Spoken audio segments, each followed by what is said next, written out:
Hello students and friends. Today I am going to teach you about future continuous. In my previous video I have already discussed about the simple sentences and tenses: present indefinite, present continuous, present perfect continuous, past indefinite, past continuous, past perfect and past perfect continuous, and future indefinite. Today future continuous. You watch my previous videos. If you haven't seen those videos, first of all check those videos. If you want to learn English grammar and speaking.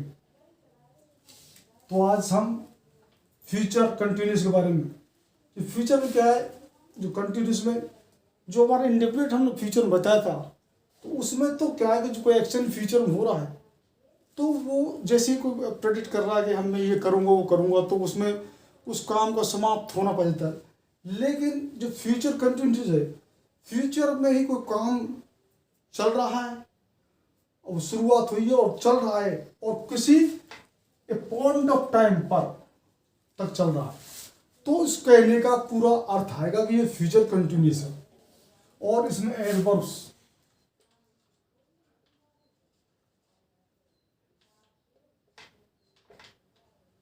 Tomorrow,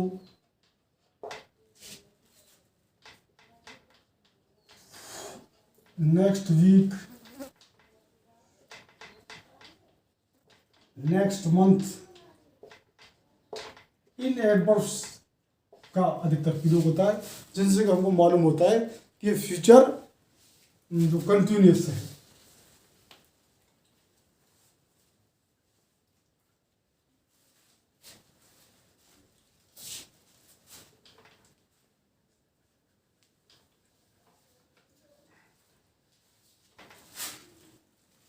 अब हम जो इसका sentence structure है, जो affirmative sentence, first of all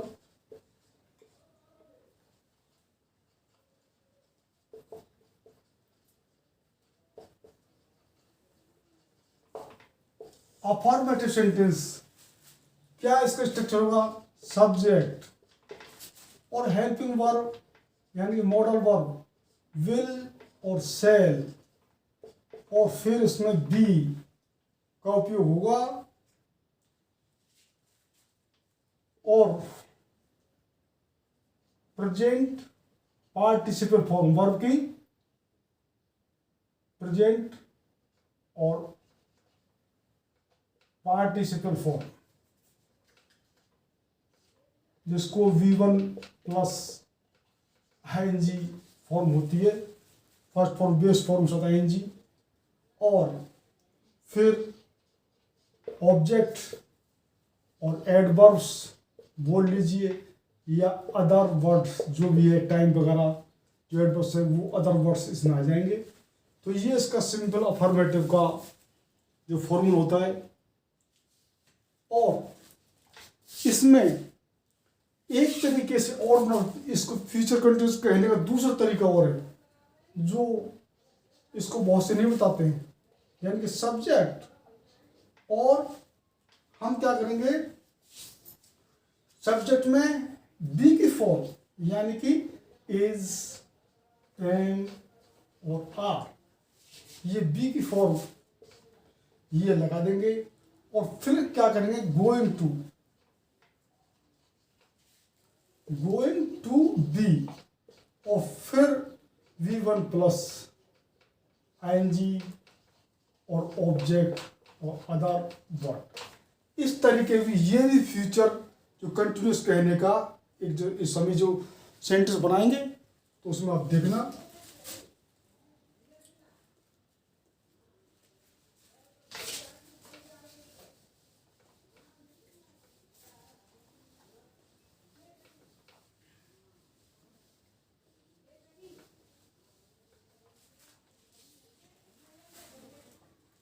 मैं कल 2 बजे lunch कर रहा हूँ। अब अगर हम ये बोलते इसमें सेंटेंस में कि मैं कल लंच कर रहा हूँ, अगर टाइम हम नहीं बोलते तो इस सेंटेंस कहने का क्या अर्थ हुआ। और इसको कहने का जब भी पूरा तात्पर्य या फ्यूचर कंटिन्यूस का जब भी प्रयोग होगा कि एक पॉइंट ऑफ टाइम हम एक समय भी बता रहे हैं जिसमें कल हम 2 बजे 1 बजे कुछ भी टाइम के लिए लंच ले रहा हूँ ऐसा प्रेडिक्शन कर रहे हैं। तो आई आप और मैंने जो फ्यूचर इंडेफिनिट पहले बता दिया है, आई और बी के साथ में सेल का प्रयोग और अदर जो भी सब्जेक्ट है उसके साथ में विल का प्रयोग करते हैं। लेकिन मॉडर्न इंग्लिश में हम ज़्यादातर विल का प्रयोग करते हैं, सेल का प्रयोग बिल्कुल बंद हो गया है। आप जो मर्जी सेल लगाइए विल लगाइए। I shall be taking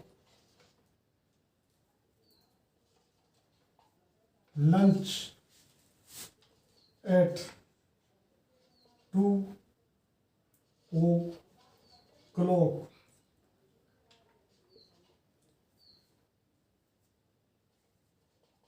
tomorrow. I shall be ये जो प्रेजेंट पार्टिसिपल टेकिंग लंच, मैं कल 2 बजे लंच ले रहा हूँ।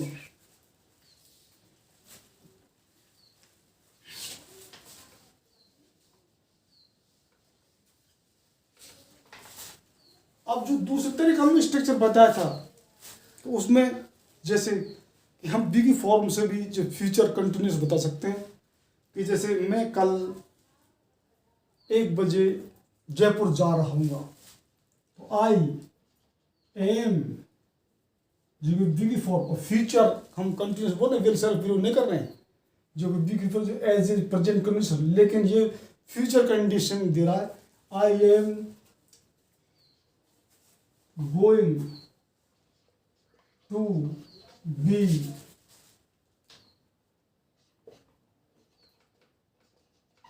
Jaipur at 1 o'clock tomorrow.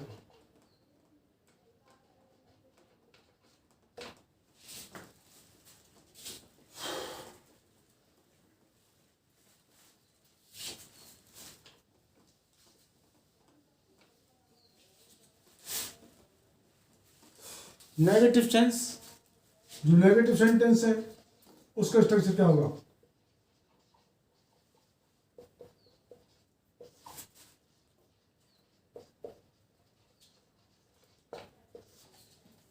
Subject और हमारा विल और जो सेल मॉडल है और जो बी है इसमें डबल हेल्पिंग वर्ब, उसके बीच में नोट लगा दो प्लस बी और V1 प्लस NG, चाहे प्रेजेंट पार्टिसिपल बोल लो, और ऑब्जेक्ट और अदर वर्ड।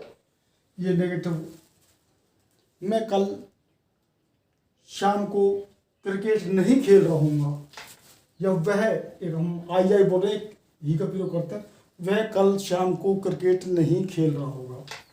तो ही के लिए विल का प्रयोग करेंगे। He will not be of creation ing playing cricket object at evening tomorrow। ये होगा नेगेटिव, वह कल शाम को क्रिकेट नहीं खेल रहा होगा। हमको हम एक पॉइंट ऑफ टाइम का इसमें उपयोग करना पड़ेगा तभी, नहीं तो फिर जो कि उसको बात को तो हम प्रेजेंट कंटिन्यूस में बोल सकते हैं। अब तीसरे तरीका है इंटरोगेटिव सेंटेंस, यानी कि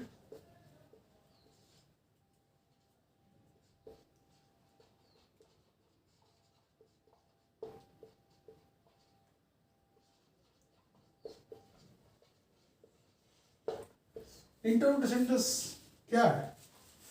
हमने पिछली बार हम एक तरीके एक ही उसमें लिख सकते हैं।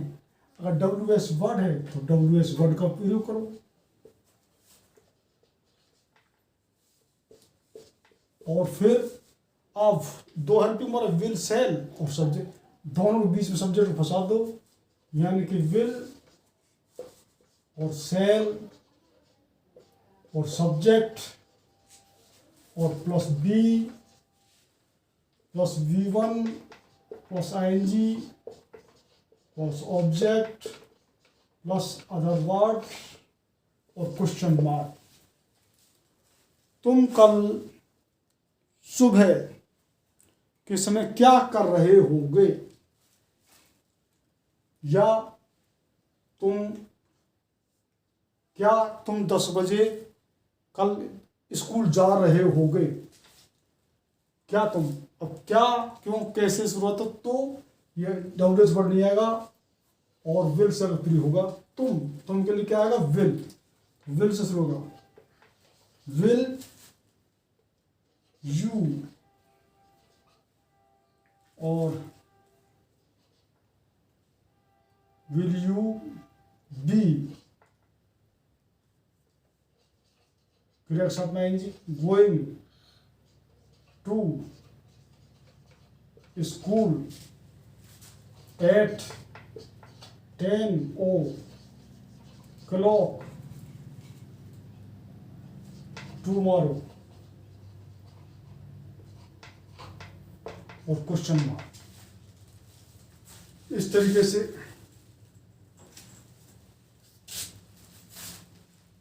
हम, जैसे अभी टाइम इतने बजे जा रहे, कुछ हम ऐसे भी कोई सेंटेंस, जैसे कि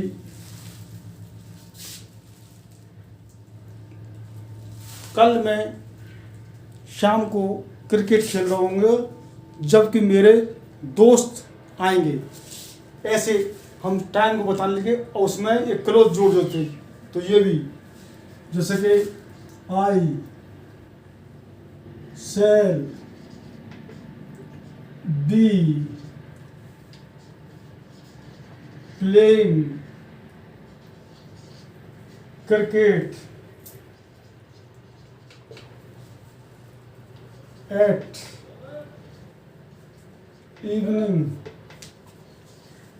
when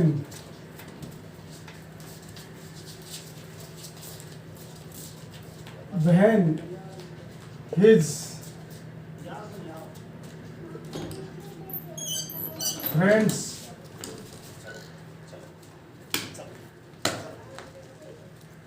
arrive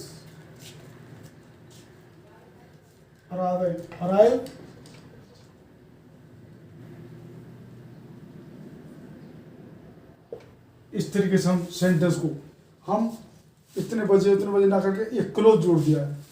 और एक बात इसमें ध्यान रखने की, यदि हम कोई क्लोज जोड़ते हैं तो वो हमेशा प्रेजेंट और पास्ट नहीं, मतलब क्लोज जो होता है सबऑर्डिनेट क्लोज, उसमें कभी भी फ्यूचर नहीं लिख सकते। अब वो आएंगे इसका संकेत, लेकिन हमने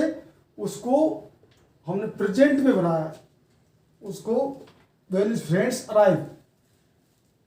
तो और इस जो एडवर्ब है, tomorrow, next week, next month, इसका उपयोग करेंगे।